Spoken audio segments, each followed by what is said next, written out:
আসসালামু আলাইকুম রহমতুল্লাহ বরকাত। আজ আপনাদের সামনে এমন একটি ঘটনা নিয়ে কথা বলতে এসেছি যেটা শুনলে বুকের ভিতরটা নরম হয়ে আসে। এই ভিডিওতে আমরা দেখছি একজন মুসলিম ব্যক্তি নিজের কিডনি দান করেছেন একজন হিন্দু ভাইকে।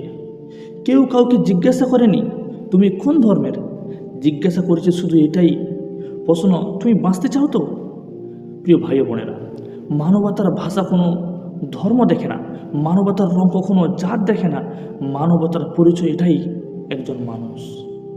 আজ যারা ধর্মের নামে মানুষকে ভাগ করতে চায় তাদের জন্য এই ঘটনাটা একটা জোরালো জবাব। একজন মুসলমান তার শরীরে একটা অংশ দিলেন আর একজন মানুষ নতুন জীবন পেলেন। ইসলাম কি শেখায় জানেন?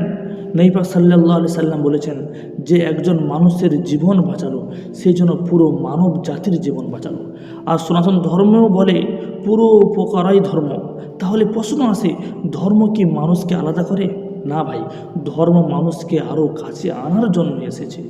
আজ যদি আমরা এই মানবিক গল্পগুলো শেয়ার করি তাহলে ঘৃণার রাজনীতি দুর্বল হবে, ভালোবাসা শক্তিশালী হয়ে উঠবে।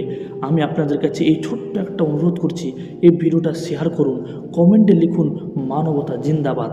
আর এই ধর্মের নামে ঘৃণা ছড়ানো থেকে দূরে থাকুন, কারণ আজ কিডনি দান করেছে একজন মুসলিম, কাল হয়তো রক্ত দেবে একজন হিন্দু, পরশু জীবন বাঁচাবে একজন শিখ বা খ্রিস্টান।